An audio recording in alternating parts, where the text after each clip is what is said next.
घर में आटा कम हो तो एक भी टुकड़ा छूटने वाला नहीं।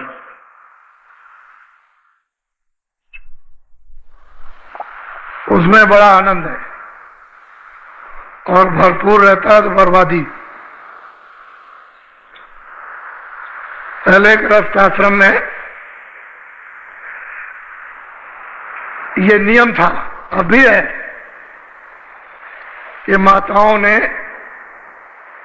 जब सुबह भोजन बनाया तो जो भी चीज पकाई, दाल है थोड़ा सा निकाल के डाल दी, चावल पकाया उसमें से 2-4 तोला चावल निकाल के हांडी में डाल दिया, आटा बनाया तो थोड़ा सा आटा डाल दिया। 1 हफ्ते 10 दिन में हांडी भर जाती है। चावल इकट्ठा हो गया, दाल इकट्ठा हो गया, जरा सी कंकड़ी नमक की डाल दी, 1 आध मिर्चा उसमें छू। ये गृहस्थ आश्रम का ये पक्का काम था, कच्चा नहीं था। माताओं को बहुत याद रहता था, जब कोई अतिथि आया, कोई भी भूखा प्यासा साधु, कोई भी सन्यासी, कोई ब्राह्मण, तो उन्होंने अपने पास से कुछ नहीं दिया, जो निकाल के रखा था उनके लिए उसमें से दे दिया, तो अतिथि सत्कार हो गया। अतिथि की आपको प्रसन्नता मिली। कोई महात्मा आ गए और उनके पास कुछ है तो आपको मुक्ति भी मिल जाए, ऐसे ही दे देंगे। कितने प्रसन्न हो जाएंगे, खुश हो जाएंगे। तुमने तो पुण्य कमाया, लेकिन पता नहीं पुण्य के किस समय पर वो पुण्य फलदायक हो गया। कोई महात्मा मिल गया, उन्हीं की सेवा में लगे तो आपका तो आत्म कल्याण हो जाए। ये नियम था और इससे घर गृहस्थी में कमी नहीं होती, हृदय में दया रहती थी, अतिथि सत्कार भावना। ये बहुत बड़ा गृहस्थ आश्रम का एक पुण्य कार्य था। अब लोगों ने सब छोड़ दिया, खत्म कर दिया। वैसे अपने लोगों की शिक्षा से बहुत जगह ये है तो लोग उसका पालन करते हैं, लेकिन गृहस्थ आश्रम में सबको ये पालन करना चाहिए। ये सबके लिए, किसी एक के लिए नहीं है।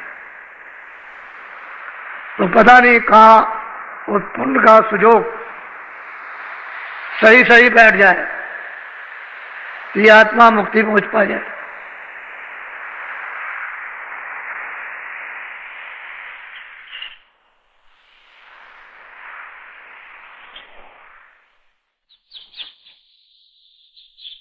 जय गुरुदेव,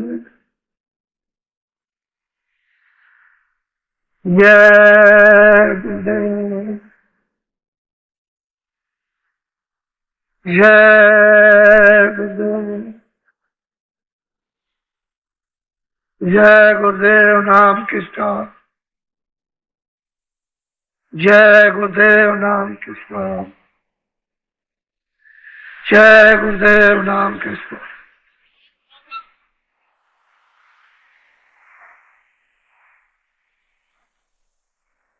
नर नारियों, बच्चे बच्चियों,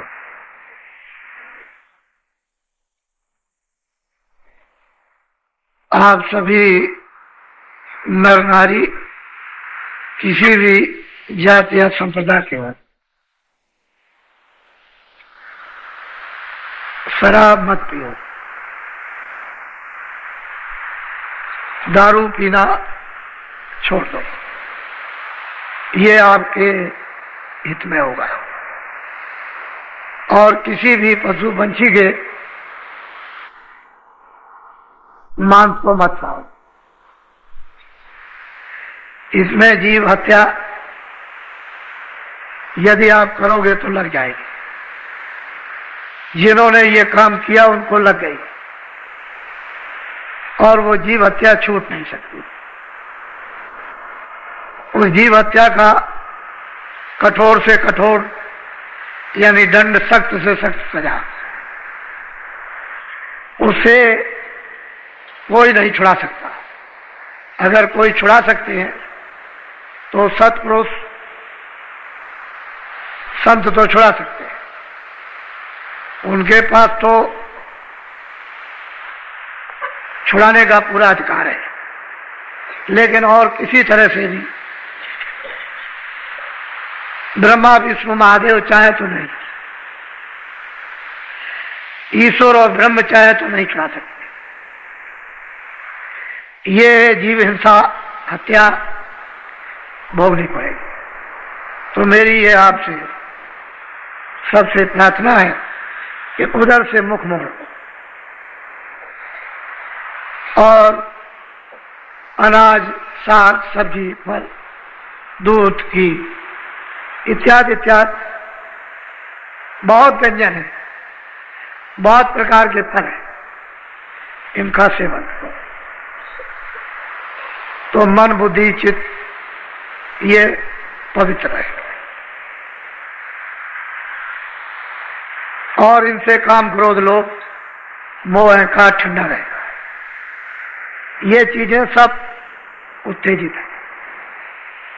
और ये तो दुनिया के काम में भी पूरी पूरी बाधक, परिवार में, समाज में, तो भगवान के चिंतन में तो अतिशय, वो तो इनका उनका कोई मेल बैठेगा नहीं। इसलिए इनको तिलांजलि दे दो कि जो हमने किया है वो तो करते हैं, अब इसको नहीं करेंगे। ऐसी मन में जब आप स्वयं निश्चय करोगे, धारणा मन में प्रतिज्ञा करोगे कि ये काम नहीं करना, तो देखो थोड़े दिनों के बाद तुम्हारे हृदय में दया का कितना बड़ा विकास होता है और बुद्धि, विवेक जागे। फिर देखो कि सत्संग में कितनी रुचि आती है कि बिना सत्संग के आपका मन भाएगा ही, अच्छा ही लगेगा। फिर तो यह होगा कि सत्संग मिलना चाहिए। तो जितनी चीजें ये छोटी छोटी जो पहाड़ हो ये बताई जाए तो इनका विसर्जन कर दो। ये समझ लो कि हमने जान में किया, अनजान में किया था, हमको जानकारी इस संबंध में नहीं थी। अब जब जानकारी हो गई तो डबल मार। पहले अज्ञान, अनजान करते थे, आपको पता नहीं था। अब सत्संग से ये मालूम हुआ और फिर आप इस पर करोगे तो डबल से भी डबल मार, फिर बहुत अधिक अपराध बन जाएगा। तो उसको आप हटा दो, अच्छा रहेगा। और जो साधक होते हैं, जो प्रेमी होते हैं, जो भक्त होते हैं, गुरु के आज्ञाकारी होते हैं कि उनके बगैर कुछ नहीं करते, हर इच्छा को अपनी उनमें लय कर देते। और ऐसे गुरु भक्त जिनमें प्रीत, प्रतीत, आस और विश्वास और साधना तन्मय होकर के करते हैं, उनको प्राप्त होता है, अनुभव होता है। जब उनको अनुभव होने लगता है तो अपने गुरु से पूछते हैं कि महाराज आप ये बहुत भांत भांत के आप वचन सुनाते, लेकिन ये नहीं बताया कि आप कौन हो। कुछ अपना भेद तो बता दीजिए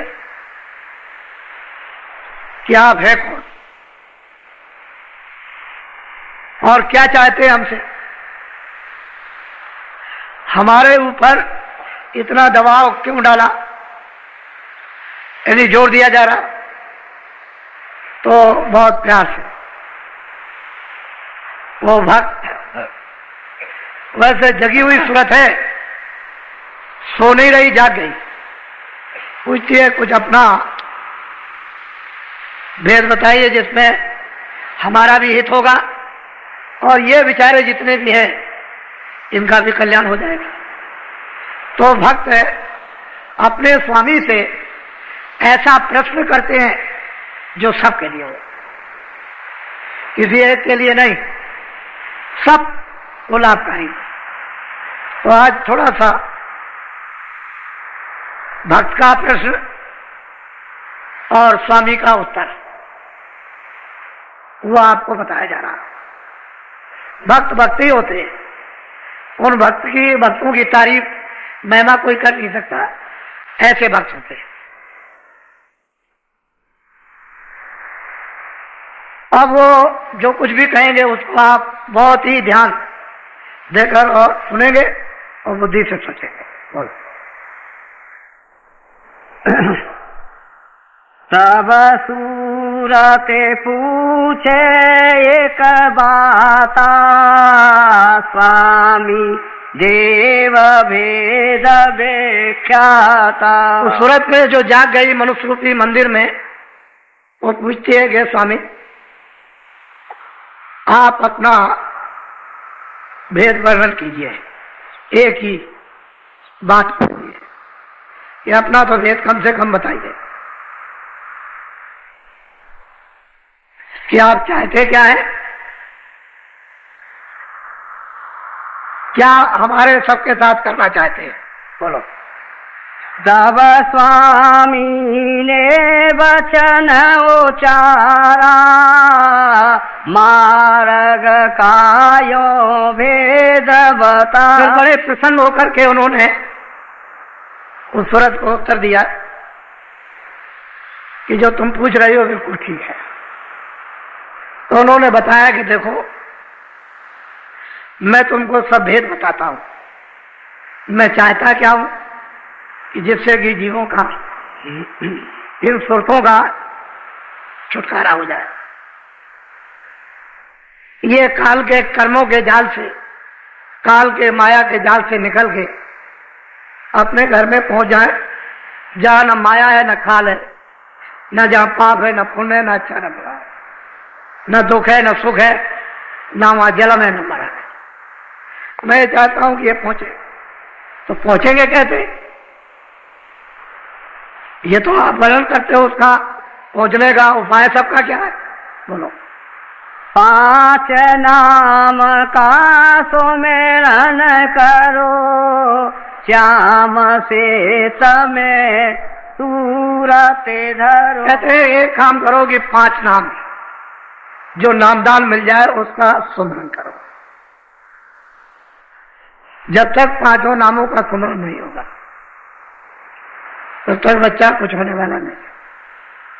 5 नाम का सुमरन करो, इसको तो लो पका है, और श्याम श्वेत में सुंदर करो, उसी को श्याम सुंदर कहते हैं। वो श्याम भी है और श्वेत भी है। श्वेत कहते हैं सफेद, श्वेत, श्याम श्वेत। शैतल कमल में दोनों रूप हैं, श्याम भी है और श्वेत भी है। कहते हैं उसमें अपनी सूरत लगा दो, 5 नाम का स्मरण करो। जब आप स्मरण करोगे तो पहले नाम का उसे आप याद करो। तो ये करो कि 5 नाम का जो गुरु विधि जुक्ति दे दे उसी के अनुसार स्मरण करो। श्याम श्वेत में अपनी दृष्टि जमाओ, जो शैतल कमल में श्याम सुंदर, जिनको निरंजन भगवान कहते, ये काम करो। जब ये करने लगोगे तो धीरे धीरे सुमरन पड़ी। उस सुमरन का फल ये होगा कि दृष्टि आपकी अंदर में एकाग्र होने लगेगी, जहां अंधेरा है वहां प्रकाश हो जाएगा। जब प्रकाश हो जाएगा, अंधेरा चला जाएगा, तो प्रकाश में दिखाई देगा। उसमें है दरवाजा। गगन में, आकाश में एक बहुत बड़ा आकाश है, उसमें फाटक है। कहते हैं उसमें कैसे टूटेगा, वो फाटक कैसे खुलेगा? श्याम श्वेत में सूरज धरो, तुम दृष्टि जमाओ, एक आंख लक्ष्य होगा, और उसे दिव्य दृष्टि से उसका भेदन करो, तो आकाश में छेद हो जाएगा और फरार से फटेगा। इतनी जोर की आवाज होती है जैसे तीनों लोग चुरमुरा गए। छोटी मोटी आवाज नहीं होती, उसके टूटने पर धमाका होता है। लेकिन वो धमाका सूरज को सुनाई देगा आपको। अगर बाहर के कानों को वो धमाका सुनाई देगा तो ये कान के सब के पर्दे फट जाए, इतनी आवाज है। श्याम श्वेत में सूरज, वो श्याम भी है और वो श्वेत, श्वेत तो गुरु बैठे हुए, और श्याम जो है वो निरंजन भगवान है। इन्हीं के भेजे हुए जब यहां ठीक करना था इसे धर्म मूवी पाप आत्माओं को, तो इन्हीं के आदेश से राम का अयोध्या में जन्म हुआ था कि जाओ धर्म की मर्यादाएं था और राक्षसों का ये सफाया कर दो। तो निरंजन भगवान के राम अवतार थे। अब वो कहते हैं कि तुम 5 नाम का स्मरण करो और श्याम श्वेत में सूरज धरो। बोलो। प्रथमे सुनो गगन में बाजा, घंटा शंख छाट। जब तुम्हारी सूरत उस श्याम श्वेत में जब लक्ष्य बना लेगी तो कहते हैं कि प्रथम पहले ही घंटे और शंख की आवाज घनाघन हो गई, सुनाई दी। तब आप इसको मिलाओ कि मंदिरों में क्या होता है। तो ये उसका एक नमूना है, नकल। इन मंदिरों में घंटा शंख बजाते हो, एक नकल है। वो तो निरंजन भगवान के मुख से ही घंटा शंख बज रहा, वहां तो बंद करके होता नहीं। तो प्रथम सुनो गगन में बाजा, बाजे बजे, और इतने अद्भुत आनंददायक मीठे बाजे, ऐसा बोलो तो होता है कि अमृत से सने हुए। सुनो गगन में घंटा और शंख, ये सुनने को मिलता है। जब ये मिल जाए, उसको सुनाई दे, तो बहुत सी आवाजें चारों तरफ से प्रकट हो जाती है। ऐसा मालूम हो रहा है कि अनंतों आवाजें उत्पन्न हो रही है। फिर उसको धीरे से घंटे और शंख की आवाज को छाट लो। धीरे धीरे धीरे धीरे छाटते छाटते सब आवाजें जो अन्न आ रही थी बंद हो जाए। उस आवाज के सामने वो आवाजें लय हो जाए, बंद नहीं होती, उस आवाज में सुनाई नहीं देती। जैसे कोई अब आवाज हो रही है और आप बोलते रहो छोटी मोटी आवाज से, तो सुनाई नहीं देता है। इसी तरह से वो इतनी बड़ी आवाज, यानी इतने बड़े बाजे आवाज करते हैं कि छोटी मोटी वहां पर आवाजें राग रागनी दब जाती है, उसके सामने सुनाई नहीं देती। तो वो अपना भेद बता रहे कि भाई ऐसा करना है कि अगर तुमको चलना है तो 5 नाम का स्मरण करो। फिर अपनी सूरत को श्याम श्वेत में रखो। प्रथम में सुनो गगन में बाजा, घंटा, और तो जब शुरू हो जाएगा तो ये चढ़ने की सीढ़ी मिल गई, ये पौड़ी है। जब ये बाजा सुनने को मिला, बस समझ लीजिए कि पौड़ी मिल गई, सीढ़ी मिल गई, इसको पकड़ के अब चढ़ गए। बोलो। सहस कमल दल ज्योति लखाई, बांकनाल में जाए। कहते हैं कि ये हमने देखा, सूरज तू उधर चल, ये है, ये त्रिलोकी का नाथ है और 3 लोकों का मालिक है। ये पिंडलोक और अंडलोक और ब्रह्मांडलोक, उसका ये मालिक नाम सैदल कमल में विराजमान है। इनकी आवाज घंटा, इसको सुनो और इसमें मिलो, लय हो जाओ, तो ये खबर पड़ेगी कि ऊपर से भी आवाज आ रही और भी कुछ आ रहा। बोलो। ओंकार और राध धुन लाई, आगे पहुंची सोन लगा। कहते हैं कि वहां ओंकार की धुन, ओम की, वहां इतनी मधुर मधुर गरजे घनघोरा, होय विष्टजन उपल कठोरा, दामिन दमक रही खलमाई, खल की प्रीत यथा फिरनाई। जब ये घंटे और शंख की इस धुन में जब सूरत लय होगी तो उधर ऊपर की जो टेढ़ा रास्ता उसमें से आवाजें आ रही, वो है ओम। वहां पर बादलों की गर्जें, गड़गड़ाहटें, मधुर मधुर सदैव मीठी और मृदंग, ताल मृदंग बजते रहे। इतने सुहावने, इतने मीठे ये बाजे हैं और यह है ब्रह्म। इसकी 3 लोक से अलग है, इसका लोक अलग है, इसका राज भी अलग है, ओम का राज अलग है और निरंजन भगवान का राज अलग। ये 3 लोक के मालिक हैं और वो ब्रह्म अपने ब्रह्मलोक का मालिक, वो अलग है। तो ऊपर की आवाज जब सुनाई देगी तो इसी रास्ते से जब इसमें सूरत लय हुई घंटे संग में तो आवाजें आ रही हैं, वो इस पर सोने लगती है, क्योंकि स्थूल खोल उतर गया, लिंग भी उतर गया, अब वो सूक्ष्म में चल रही और आवाजें आने लगी, उधर से सुनाई देने लगा। जब उसमें लय हुई, जो गड़गड़ाहट, मधुर मधुर गर्जन और मृदंग ताल अनूपा जो वहां बज रहे, उसमें जब लय हुई तो फौरन उसे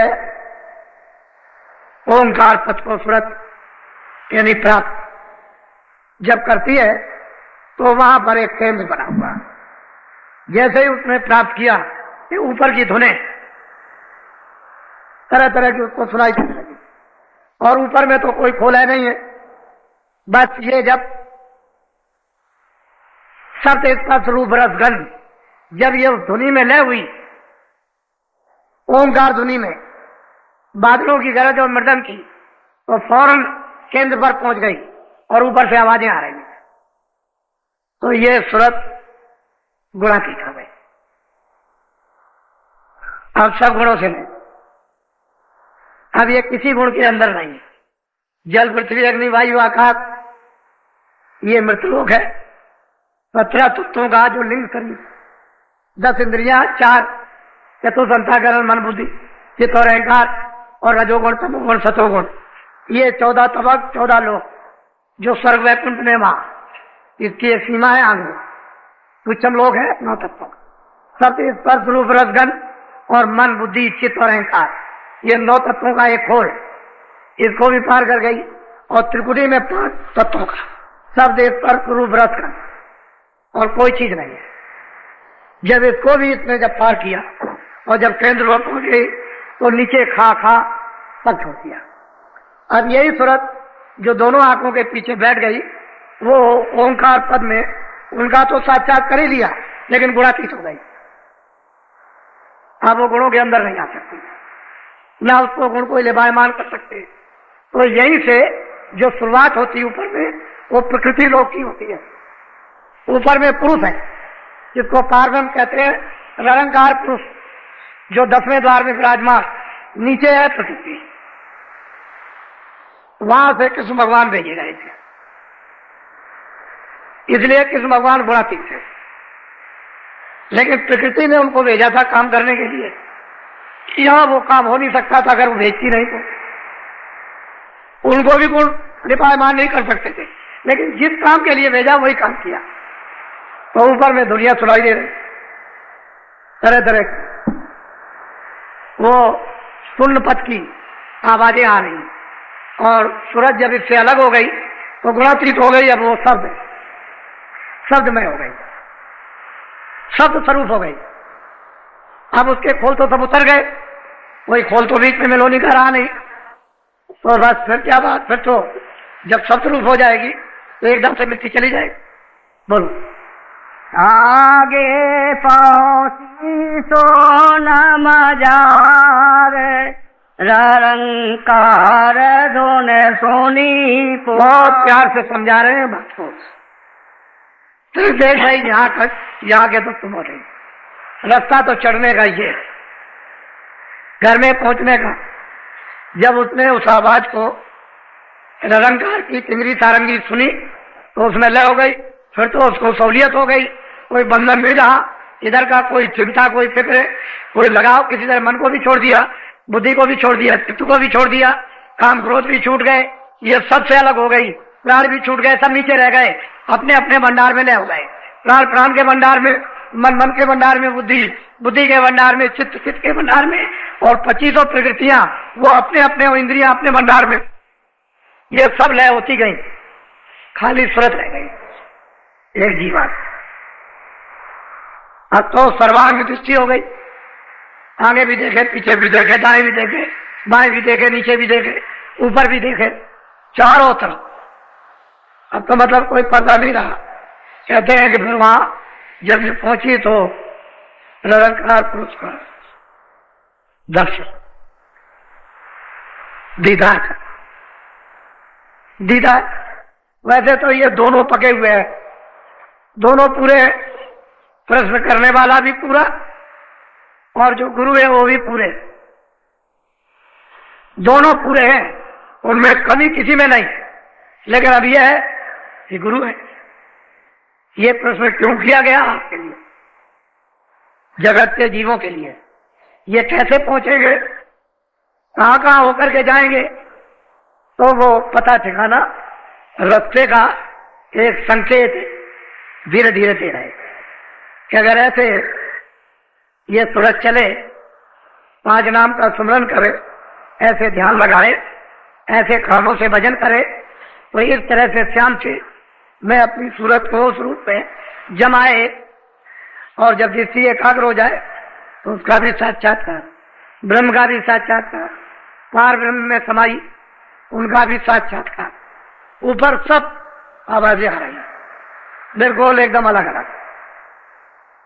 फिर वहां कोई पर्दा तो है नहीं, आवाजें कोई बंद नहीं है, तो इतनी आजाद सर्वत्र है, सारा चेतन सत्य का ही सारा कारखाना है, सारी रचना शब्द में, कुछ नहीं, सत्य की।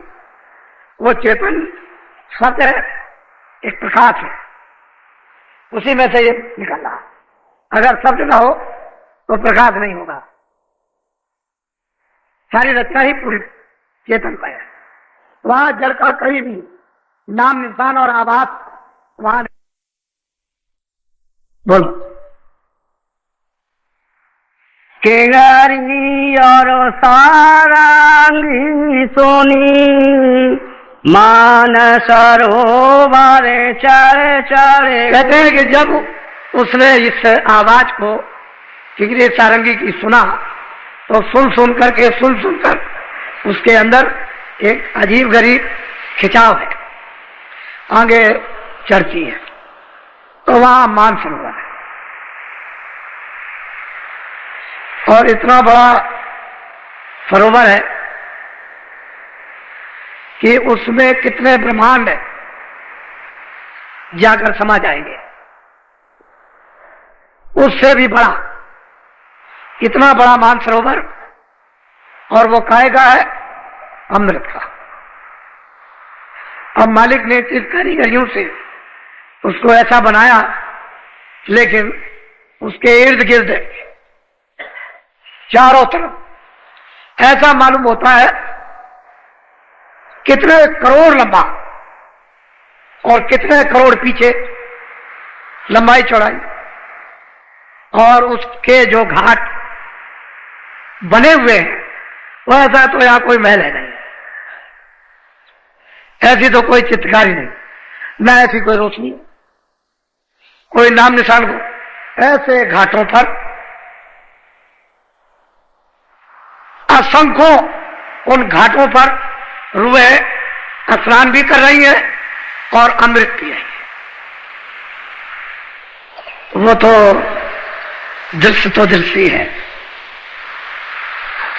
जो सूरत यहां से वहां जाएगी उसमें स्नान करेगी, तो स्नान करते ही पुरुष प्रकृति से, ब्रह्म माया से, ईश्वर और शक्ति से, ब्रह्मा विष्णु महादेव से और काल जाल से, जन्म मरण से सब दांत छूट गए। उसका यही स्नान, वहां से वह ऐसी रोशनी कहीं से, यानी ऐसा प्रकाश, लाइट पड़ रही है, ऐसी अद्भुत लाइट जैसे कि वहीं पर वर्षा हो रही है। उसमें रुए जीवात्माएं स्नान कर, अमृत पीकर इतनी ताकतवर, इतनी प्रकाशमान, इतनी शक्तिदायक हो जाती हैं कि उनका मुकाबला क्या होगा। ये जो सूरत दोनों आंखों के पीछे जो बैठी हुई है, जब ये यहां से वहां पहुंच जाएगी और हंसों के साथ जब वहां मिलकर अपना रूप हंसनी धारण करेगी और अमृत पिएगी, तो फिर क्या वर्णन होगा। तो रास्ते का एक चिन्ह बता रहे हैं, ये चिन्ह है रास्ते के कि ऐसे ऐसे तुमको जाना है, ऐसे ऐसे चढ़ना है इस सहारे से, ये भेद चढ़ने का है, यहाँ ये मिलेगा, यहाँ ये मिलेगा, यहाँ ये मिलेगा, यहाँ ये मिलेगा, ऐसे ऐसे चढ़ चढ़। तो वो तो सूरत पहले ही चढ़ गई, तभी उसने प्रश्न किया है कि ऐसा प्रश्न किया जाए कि सभी जीवों का उससे लाभ हो, हित हो जाए। ऐसा प्रश्न हो कि किसी का लाभ ना हो। तो प्रश्न करने वाली भी पूरी और जिससे प्रश्न कर रही हो गुरु भी पूरे, इनमें से कोई अधूरा नहीं है। अगर वो नहीं जानती होगी तो प्रश्न क्या करेगी, बोलो। आगे महासोना मैदाना, जहाँ चार धुनते मेरे समाना। कहते हैं कि आगे महासुन का मैदान है, वहां पर वो महाकालपुर विराजमान है। उनको महाकालपुर इसलिए कहते हैं, वो इतना महामैदान है कि उस इतना प्रकाश है कि उस प्रकाश को पार करना सुरतों के लिए बहुत मुश्किल है। जब वो स्नान कर लेती है मानसरोवर में, तो उनको इतना प्रकाश ऊपर से मिलता है कि वो उसको बर्दाश्त करती है। अगर उनको मानसरोवर में बर्दाश्त करने का प्रकाश न मिल जाए तो उस मैदान प्रकाश में कोई जा नहीं सकता। तो आगे महासुन का मैदान बहुत, वैसे रचना तो गजागज है, कोई ऐसा ही मैदान नहीं है, कोई भी एक तिल भर भी, एक कण भर भी रचना से खाली नहीं। ये महासुन का मैदान है। आगे भवन गुफा स्थान है, वो सोहन पुरुष विराजमान है। उनका अधिकार ब्रह्म पर भी है और पारब्रह्म पर भी और ईश्वर पर भी, सब अधिकार लेकर के बैठे हुए हैं। और यहां तक तो महाप्रलय होती है, इसके आगे कोई महाप्रलय नहीं है। ये मैदान बहुत बड़ा है। आगे महासुन है, जिसको महाभंवर गुफा कहते हैं। उस पर वो सोहम पुरुष विराजमान है और वो वहां एक इंडोला पड़ा हुआ है। ये सब उसी धुरा पर सब के सब झूल रहे हैं। इतनी तेज चक्कर से पूरे के पूरे मंडल झूल रहे हैं। ऐसे चल रहे। ऊपर से देखने में आता है कि सारे मंडल घूम रहे हैं इस तरह, ऐसा धुरा चल रहा। कितने जो कितने कल्प बीत गए बराबर यही, इससे ये सब चक्कर घूम रहा, स्वर्ग भी घूम रहा, ब्रह्मांड भी घूम रहा, पार ब्रह्मांड भी घूम रहा, पूरा का पूरा ये। तभी तो इंडोला पड़ा हुआ है, नहीं तो कैसे पता चले? वहां देखने से मालूम होता है। तो निशाना बता रहे कि सूरत स्नान करने के बाद तुमको महासुन के मैदान में प्रकाशमान में जाना होगा, और वो इतना प्रकाशमान मैदान है कि वहां रूहें चकाचौंध हो जाती है, मालूम होता है कि प्रकाश में कुछ दिखाई नहीं देता। तो जब तक मानसरोवर में स्नान न करें उस प्रकाश में, तब तक वो बर्दाश्त नहीं कर सकते। तो निशान बता रहे हैं कि ये जाने का रास्ता। बोलो। ताके परे धाम सतनामा बीन बाजे सत। बहुत प्यार से समझा रहे कि तूने पूछा तो ठीक है, इस भंवर गुफा सुहंग स्थान के परे वो सतधाम है, और उनका नाम है सतना। वो धाम है, ये इन सब के वो पिता है, और ये सब उनके बच्चे हैं, और हम भी उनके बच्चे हैं। ये वही से सब कुछ मिला। ये जीवात्माएं भी सतधाम से, सतलोक से ये भेजी गई, और ये अलग अलग मंडलों में, ब्रह्मांडों में तकसीम कर दी गई। कहते हैं आगे सतधाम है। बोलो। सोनत सोरते फेरे आगे चली। वहां जब वो पहुंच गई सतधाम में, तो वहां पर वो देख रही कि बीन बांसुरी अद्भुत अद्भुत बज रही, चारों तरफ वही आवाज, ऐसी मस्तानी मधुर। वो सत पुरुष का जो बाजा है वो सबके ऊपर छाया हुआ। वहां पहुंच करके सूरत ने सतपुरुष का सतधाम में, सतलोक में दर्शन किया। कहते वहां जाएगी तो सतपुरुष का दर्शन होगा। रास्ता ये चलने का है, लेकिन गुरु साथ, बगैर गुरु के उधर कोई नहीं। साथ रखना हर वक्त, उनको जरा भी छोड़ना नहीं। वो तो ऐसे लेकर के चले जैसे छोटा बच्चा है आंधा, उंगली पकड़े रहो, छोड़ना नहीं। ऐसे साथ साथ रहेंगे तो पार जाओगे। तो आगे सदा सतपुरुष का दर्शन। कहते हैं अभी तो और कुछ है। बोलो। कोटे नया बस अलग अलग धाम है, कोटान कोट सूरज उसके एक एक रोम में लगे हुए, और वो अलग था। सतलोक के ऊपर में अलग लोग, अलग पुरुष का दर्शन। सतलोक में और अलगम लोक में कोई अंतर नहीं है। ये भी पवित्र है, वो भी पवित्र है। इसमें उसमें कुछ भी कोई मिलोनी नहीं किसी तरह की, लेकिन छोटे बड़े हैं। सतलोक से अगम लोक बढ़ा। कहते हैं वहां पर दर्शन हुआ अगम पुरुष का। फिर आगे क्या वर्णन करते हैं? बोलो।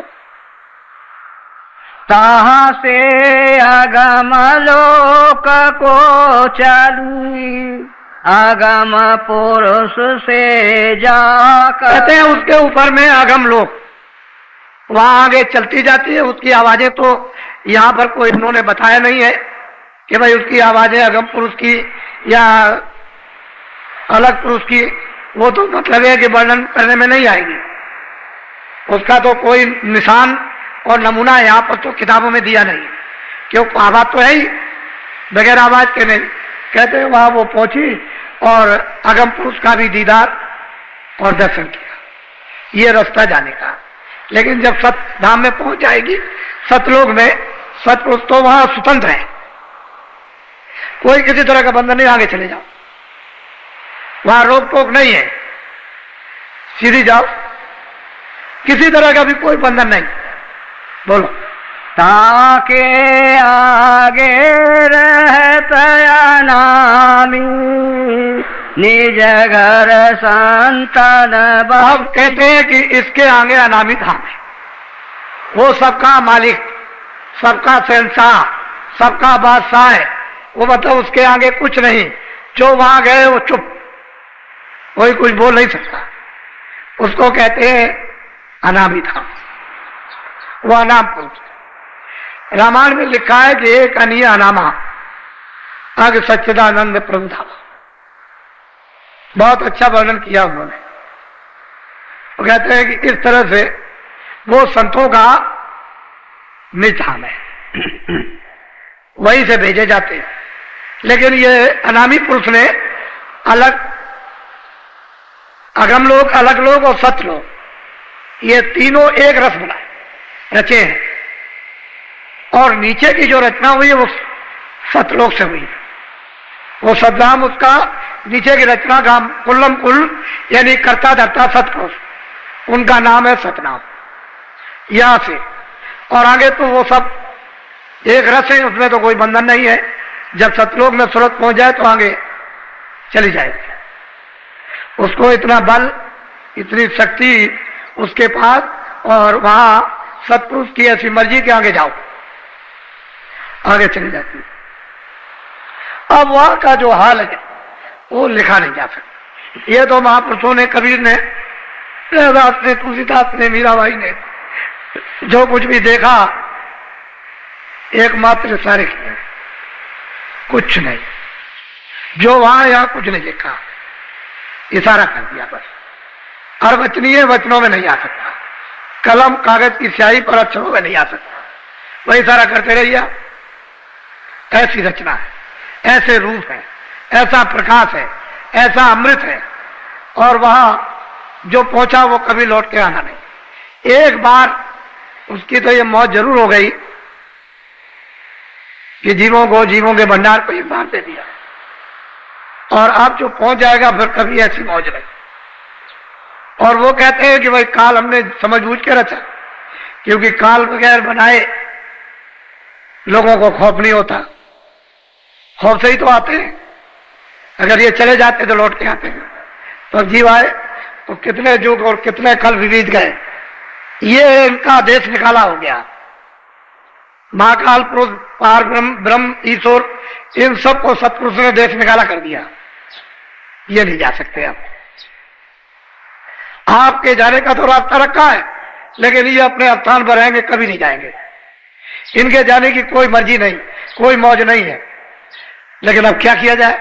तपस्या की थी, उन तपस्या के बस होकर के सतपुरुष ने इनको यानी वरदान दे दिया कि जाओ मैं तुमको देता हूं। तो जीवों के बगैर तो कोई रचना बैठती नहीं, तो जीव भंडार दे दिया। एक छोटा सा दिया, कोई ज्यादा बड़ा नहीं है।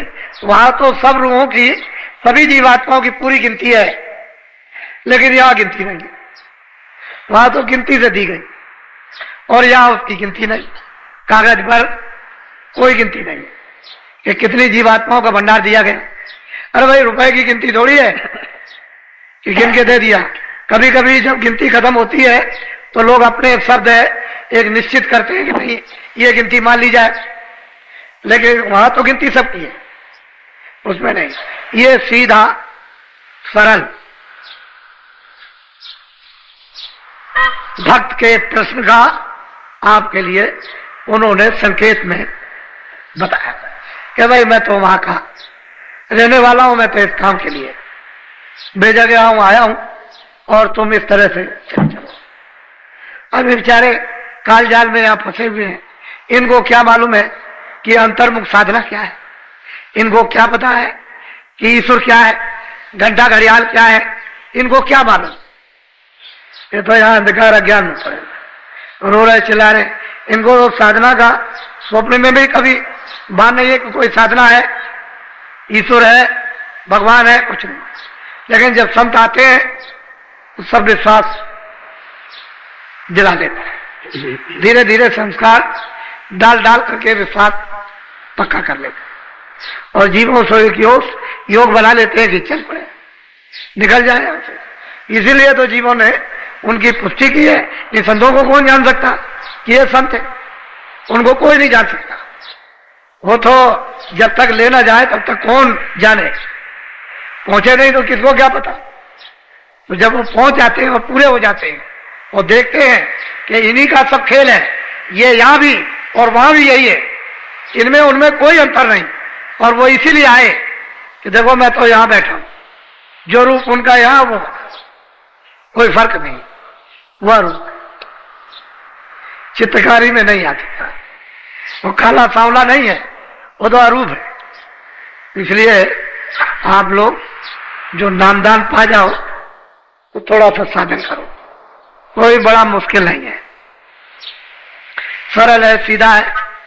केवल थोड़ा सा मन पर घेरा घेरी में दबाव पड़ेगा कि भाई यहां से मन हटा लो, यहां से रोक लो, बुद्धि को चित्त को रोक कर समय अभ्यास, समय भजन के वक्त इसको रोको और कानों के साथ में लगाओ। तो जो तुम इंद्रियों से इसको रस मन को देते हो वो तुमको शब्द से मिलने लगेगा।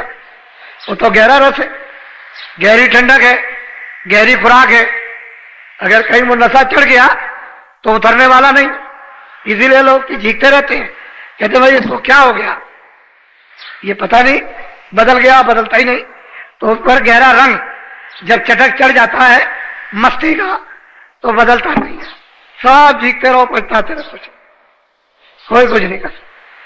लेकिन जब तक रंग नहीं चढ़ा तब तक आप भटक रहे। तो धीरे धीरे जो मिल गया वो आप धीरे से करो। तो देखो घट में घाट खुल जाएगा, जीवात्मा जाग जाएगी, कान खुलेंगे, आप धीरे से सुनने लगोगे, देखिए शक्ति प्रदान होने लगेगी, ज्ञान होने लगेगा, भ्रम खत्म हो जाएगा, शंकाएं चली जाएगी। क्योंकि शब्द के साथ तो कोई शंका नहीं है। जब शब्द से जुड़ोगे शंका अपने आप है।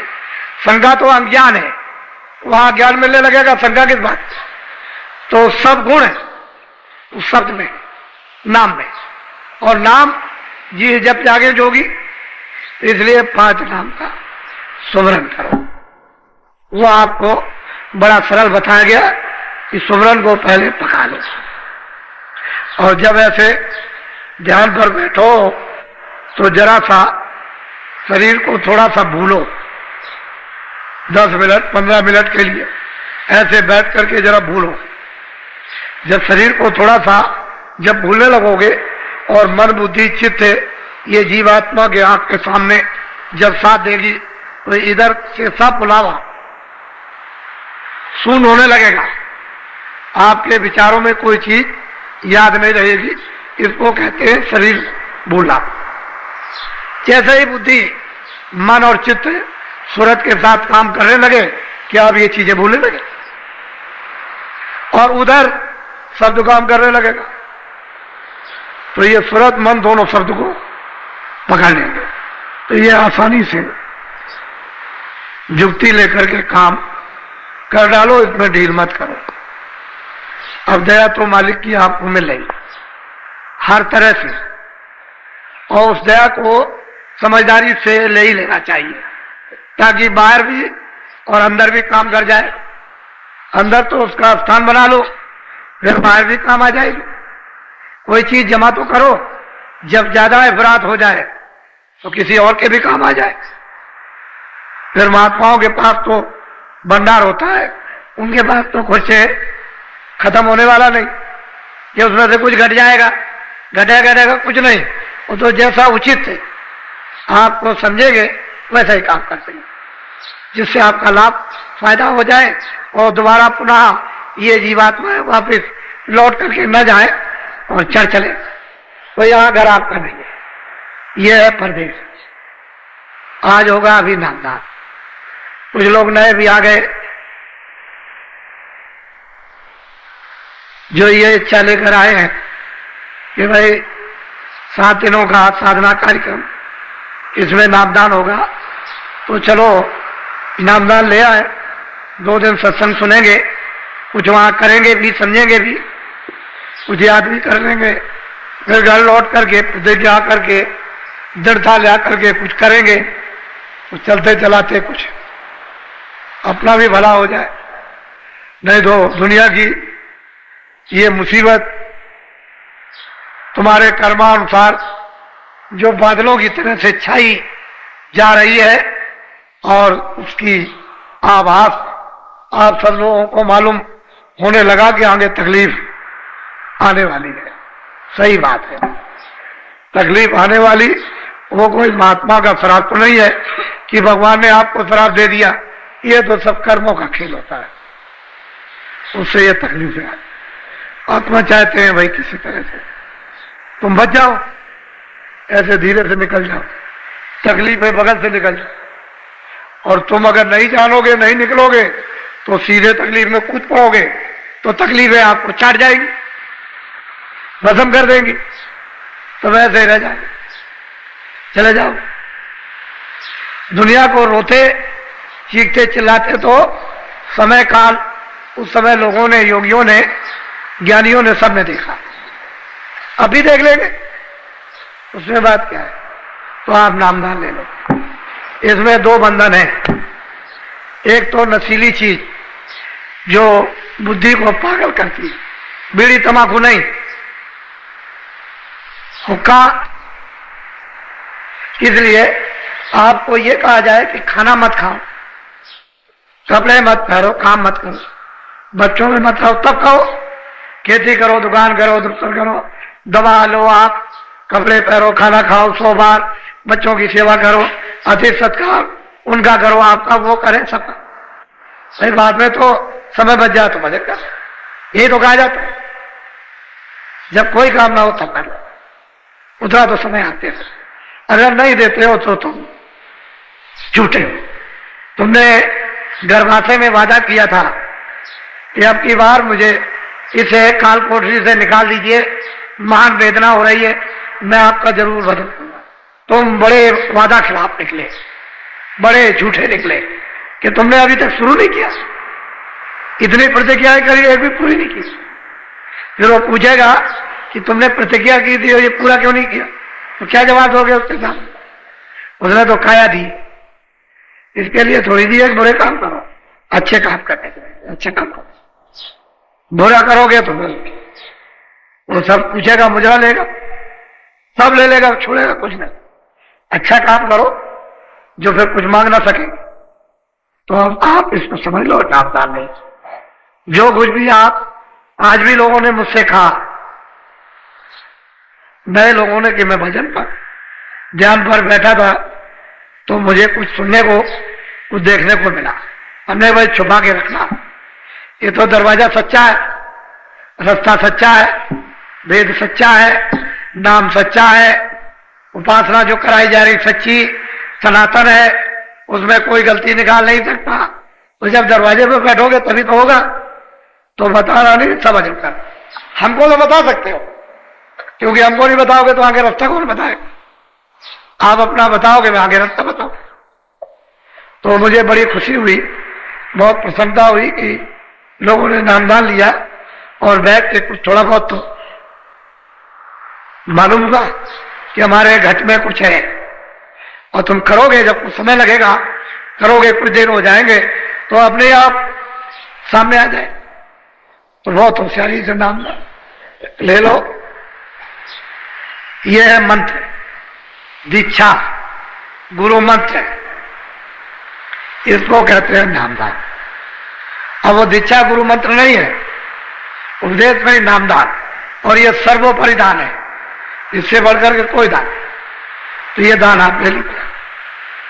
जो जो भगवान का नाम बोलूंगा सब लोग एक साथ एक आवाज में बोलना, आगे पीछे नहीं, और शुद्ध उच्चारण कर। जैसे भी कोई कहते हैं कि भजन भी नहीं कर पाएंगे और श्रमदान भी नहीं, चलो रोटी बनाओ। तो कहते हैं कि रोटी भी नहीं बना सकते और श्रमदान भी नहीं करेंगे, भजन नहीं, तो चलो झाड़ू भी लगा दो। कहते हैं हमसे ये भी नहीं हो सकता, चलो पहरा दो, पहरा ही देने लगो। अगर मान लो कुछ ना करो तो सो, और सो भी नहीं सकते तो पानी में डूब जाओ, फिर क्या किया जाए?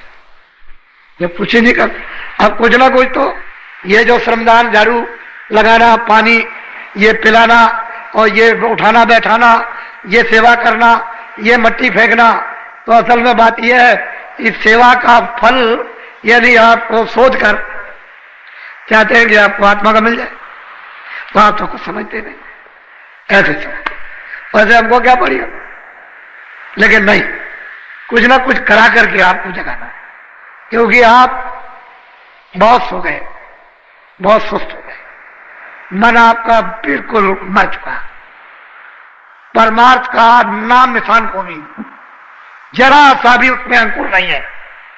तो वैसे में अंकुर पैदा कर, तो कोई ना कोई तो बहाना चाहिए। लोग जब आपको देखते हैं तो कुछ देख करके भी कुछ लोगों में समझ में आता, देखा देखी पुण्य, देखा देखी पाप, देखा देखी सत्य, देखा देखी असत, देखा देखी ईमानदारी, देखा देखी बेईमानी, देखा देखी वजन, और देखा देखी अगर कोई सो रहा है तो देखा देखी सो, कोई बैठा है तो देखा देखी बैठो।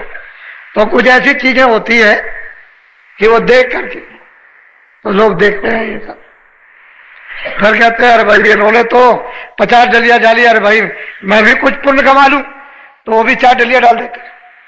नए लोग जो बाहर से आते हैं खड़े होकर देखते हैं तो डलिया उठा लेते हैं, शायद कुछ हमको भी मिल जाए, तो मिलेगा तो उनको भी, लेकिन एक अंकुर, एक फुर्ना तो हुई, फुर्ना तो हुई, एक लगाव तो हुआ, तो ये कहेंगे कि मैं भी डाल के 2 डलिया आया था, कहेंगे सब जगह कि मैं बाबा जी क्या गया था, वहां कितने लोग मट्टी डाल रहे थे, मैं भी 2 डलिया डाला, तो सब जगह तो एक मतलब ये कुछ बना, अंकुर तो कुछ बना, कुछ मतलब ये है कुछ हवा तो चली, नहीं तो कुछ नहीं। इसलिए अब ये सत्संग आज का अब ये आपके लिए समाप्त किया जा रहा है। मैं सुबह आपको मिलूंगा, सुबह आऊंगा, सुबह मिलूंगा, कुछ सत्संग सुनाऊंगा, फिर आपको भजन के बारे में कहूंगा, फिर कुछ संविधान जो जैसे होंगे उनको, और फिर 7:30 बजे कल फिर होगा, और नए लोग कल भी आएंगे। आप देख रहे हैं ये समुदाय, इसको देखिए, मतलब यह है कि ऐसा मालूम प्रतीत होता है कि ऊपर से आपके ऊपर मालिक की दया हो रही है, उसकी कृपा हो रही है, ऐसा पूरा आभास हो रहा, और उसकी अगर तुम मुंह खोल दो तब तो दया पीने को मिल जाए। ये मुंह नहीं है, उस सूरत का मुंह खोलो